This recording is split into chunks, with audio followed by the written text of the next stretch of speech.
Good evening. The Secretary General will brief you on the first session of the Vilnius Summit, and then we'll have time for a few questions. Secretary General. Good evening. NATO heads of state and government took important decisions at a critical moment for our security. We welcome Finland as a full-fledged member of the alliance, and we look forward to welcoming Sweden as a full member of the alliance based on the agreement I reached last night with President Erdogan and Prime Minister Kristersson. We also addressed Ukraine. Since we last met a year ago at our Madrid summit, NATO allies have delivered unprecedented support to Ukraine with more ammunition, more modern equipment and more training to the Ukrainian forces. Today, allies have agreed a package of 3 elements to bring Ukraine closer to NATO. First, a new multi-year assistance program for Ukraine to enable the transition from Soviet era to NATO standards, training and doctrines, to help rebuild Ukraine's security and defense sector, and to cover critical needs like fuel, demining equipment and medical supplies.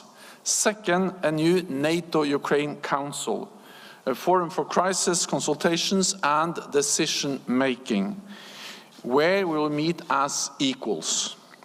And I look forward to having the inaugural meeting of the Council tomorrow with President Zelensky. Third, we reaffirmed that Ukraine will become a member of NATO and agreed to remove the requirement for a membership action plan. This will change Ukraine's membership path from a 2-step process to a 1-step process. We also made clear that we will issue an invitation for Ukraine to join NATO when allies agree and conditions are met. This is a strong package for Ukraine and a clear path towards its membership in NATO. Allies have also approved the most comprehensive defense plans since the end of the Cold War. These are designed to counter the 2 main threats we face, Russia and terrorism. Under our new plans, NATO aims to have 300,000 troops at high readiness, including substantial air and naval power. Robust deterrence and defense requires a robust industrial base. So leaders endorsed the new Defense Production Action Plan. This will accelerate joint procurement, boost interoperability, and generate investment and production capacity. To do all this, we need to invest more in defense. Our latest estimates show that defense expenditure by European allies and Canada will increase by 8.3% in 2023. This is the biggest increase in decades. Since 2014, they will have invested an extra $450 billion in defense.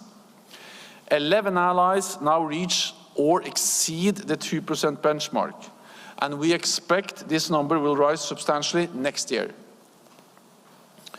Today, allies made an enduring commitment to invest at least 2% of gross domestic product annually in defense, and to do more urgently to meet their commitments. NATO leaders also addressed China. China is not our adversary, and we should continue to engage. But Beijing's increasing assertiveness affects our security. China is increasingly challenging the rules-based international order, refusing to condemn Russia's war against Ukraine, threatening Taiwan, and carrying out substantial military buildup. China's nuclear modernization is unprecedented in speed and scale, and being carried out with no transparency. Allies agreed to continue working together to protect against China's coercive behavior.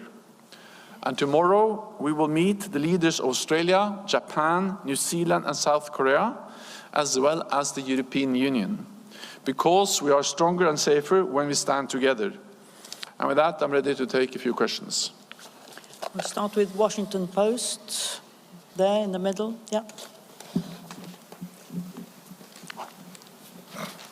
Hi, thanks for taking my question. Michael Birnbaum from the Washington Post. President Zelensky, of course, issued a tweet in the middle of your talks that criticized the language that you've just agreed to on Ukraine's path toward membership. I was wondering what your thought was when you saw what he was saying about what NATO was agreeing to, and what your message would be for Ukrainians who are disappointed by this language. Thanks a lot.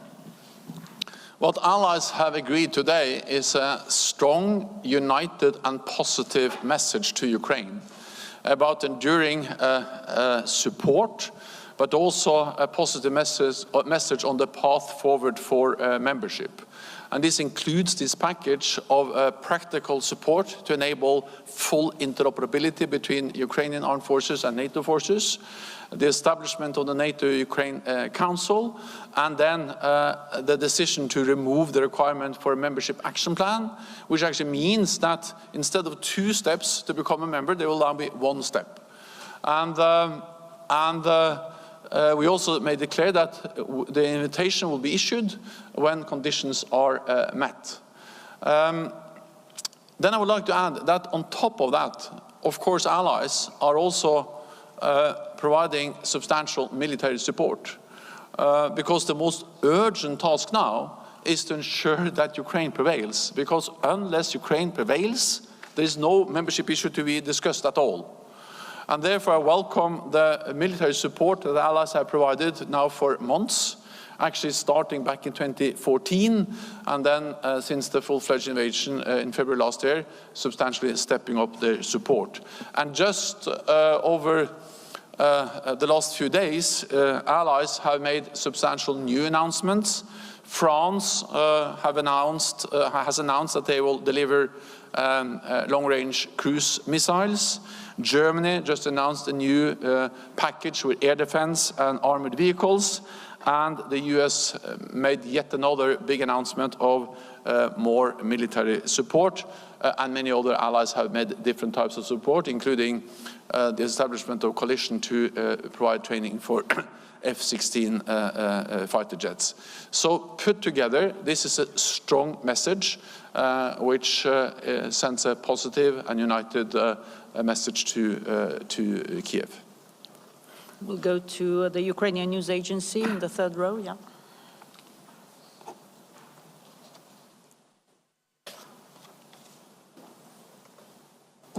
Dmitry Shkurko, National News Agency of Ukraine here. Thank you for the floor. Question, just follow up my colleague. Can we expect today a final communique on Ukraine, and we can expect it tomorrow? And could you please specify what kind of conditions Ukraine still need to fulfill to initiate the accession procedure and to get an invitation? Thank you. So we have agreed a communique, and we also agreed a package for Ukraine. That was agreed by the leaders, and I referred the main elements now. The practical support, the political ties with the NATO-Ukraine Council, full interoperability, the removal of the membership action plan, and then, of course, also all the different things that allies are providing bilaterally, including with the new announcements we have heard today and the last few days. I have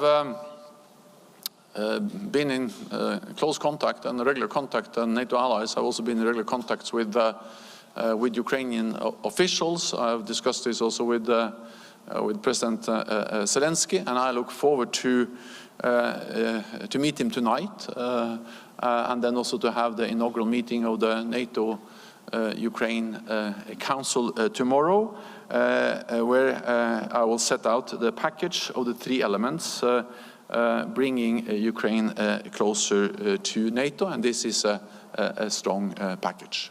Okay, Reuters. Over there.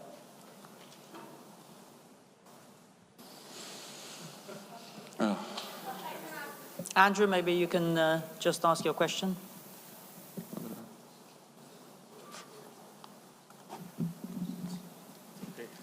Andrew Gray from Reuters, Secretary General, to come back to President Zelensky's remarks. He said it would be absurd if a time frame is not set neither for invitation nor for Ukraine's membership. How would you respond to that specific point, and why have allies not set out a time frame today? What we have agreed is a very substantive package with many different elements that helps to move Ukraine closer to NATO, help them to move towards NATO membership. And this is partly a very practical support on, for instance, interoperability, and reforms, defense sector reforms and interoperability are among the conditions which are important for membership. So that's a practical way of moving Ukraine closer to NATO.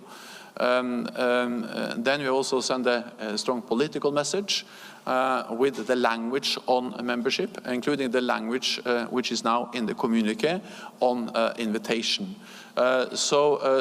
There has never been a stronger message from NATO at any time, both when it comes to the political message on the path forward for membership and the concrete support from NATO allies, military support, but also the practical support on how to ensure full interoperability. And if you look at other membership processes, there have not been time lines for those processes. They are conditions-based, has always been. Okay, we'll go to the gentleman here in the second row. Lauri Nurmi, Iltalehti from Finland, Mr. Secretary General. The Baltic Sea becomes NATO's inland sea. NATO puts 300,000 new troops on high readiness. What does all this mean for frontline countries like Finland, Estonia, Latvia, Lithuania and Poland? And what is NATO's message to Mr. Putin and Russia? How historic is this moment? Thank you. It is historic that both Finland and Sweden will become members of NATO. Finland is already a full member, and with the agreement that President Erdogan and Prime Minister Kristersson and I were able to make last night, Sweden has also become a full member of the alliance. This is historic. It's important for the whole alliance. It's important for Finland. It's important for Sweden. But it is also in particular important for the Baltic region, because when you look at the map, you realize that, for instance, the ability to reinforce the Baltic region is very much improved by the fact that we now have Finland and soon also Sweden as full members. And that will be reflected in our defense plans, in our exercises, in our capability targets and everything else we do as an alliance. So it makes the whole alliance stronger, and it makes especially the Baltic region safer. It sends the message that NATO's door is open. It sends the message that it's for NATO allies to decide on enlargement. It's not for Moscow to deny sovereign nations the sovereign right to choose their own path. And this is, again, something we have demonstrated not only in words, but also in deeds, by now allowing 2 new members and sending a message to Ukraine, which is stronger than any message NATO has ever sent before on membership for Ukraine. We have the gentleman over there in the third row.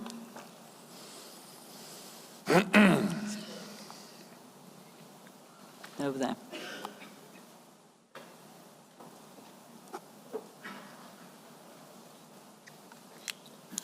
European Pravda, Ukraine. Secretary General, I would ask you to clarify a bit on conditions. I understand that you cannot list all of them. It's probably not clear, but maybe you see how these conditions would be defined, agreed, because I'm afraid that it would be read that NATO has lifted membership action plan, but have invented another membership action plan with another name, which is conditions. So it's like making a bit of fake achievement. Thank you. No, what we say in the communique is that Ukraine has moved beyond the requirement for a membership action plan, just because Ukraine has come much closer to NATO. I was actually attending the NATO Summit in Bucharest in 2008 as a Norwegian Prime Minister, and I remember very well the discussion there. And of course the discussion now is totally different for many reasons, not least because Ukraine is under full-fledged attack by Russia, but also because Ukraine has come so much closer to this alliance over all these years, because especially since 2014, when NATO allies start to train and equip Ukrainian armed forces, but even more so after February last year, Ukraine has demonstrated capabilities, skills, and has been more and more integrated with NATO. This is also a consequence of the equipment which NATO allies are delivering, because, for instance, when we deliver modern battle tanks or advanced air defense systems, a consequence of that is also more interoperability, more NATO standards, doctrines, and a gradual movement from the Soviet era doctrines, standards and equipment to NATO, just by the fact that so much equipment is now delivered. And of course, when we start training with training of pilots for F-16s, it will even more add to this important interoperability, which has always been a requirement for NATO membership. So this is moving Ukraine closer to NATO and to NATO membership, and also reflecting the fact that NATO has come much closer. Well, we have conditions partly in Article 10 of the Transatlantic Treaty, the Washington Treaty, and then, of course, at the end of the day, it has to be allies that assess whether conditions are fully met or not, and that's exactly what allies then have to agree, and therefore we also refer to both the conditions, but also the need for all allies to agree. That's the way we make decisions in NATO. Politico here. Thank you, Secretary General. Just to follow up on this important topic, I have in front of me the text from 2008 from Bucharest, which we've all been reading and rereading over the past weeks. NATO welcomes Ukraine's and Georgia's Euro-Atlantic aspirations for membership in NATO. We agreed today that these countries will become members of NATO. So if you were explaining just to the average citizen in the alliance and in Ukraine, people who are really keen to understand what was decided today, how would you explain the difference between the text that was agreed in Bucharest in 2008 and the specific language that was agreed today? There are several differences. One important difference is that I think the next sentence, or at least a bit further down, we say that the next step is membership action plan. And that's exactly what we removed today. And at every summit since 2008, we have said Ukraine will become a member. The next step is membership action plan. Now we remove that. So that's actually turning this process, which has always been two steps, into one step. That actually moves Ukraine closer to membership, and it's a significant difference from the 2008 language, which has been reiterated at every summit since 2008. And it has been also a process in NATO to make that decision, because it was not was a straightforward decision to make. I'm glad that allies agreed, and it was the main element in my package I launched in Oslo in May at the informal meeting. Then it was, what should I say, there were questions asked whether that was to move too fast. And therefore I'm glad that since May, since we started this discussion of removing a map requirement, all allies today have agreed to remove a map requirement. So that's difference number one. Difference number two is that we actually now have a program for how to help and support Ukraine move closer to NATO. And that is the interoperability, the multi-year program, but also the strengthening of our political ties, and also reference to that the foreign minister will also in the text we agreed today, will regularly assess progress. So this, together with the fact that the substantial delivery of equipment and training just by itself moves Ukraine closer to membership, is a big difference. There is one more difference, and that is that in 2008, Ukraine was quite far from NATO. What has happened since 2008 has already moved them much closer to us. Swedish radio, second row.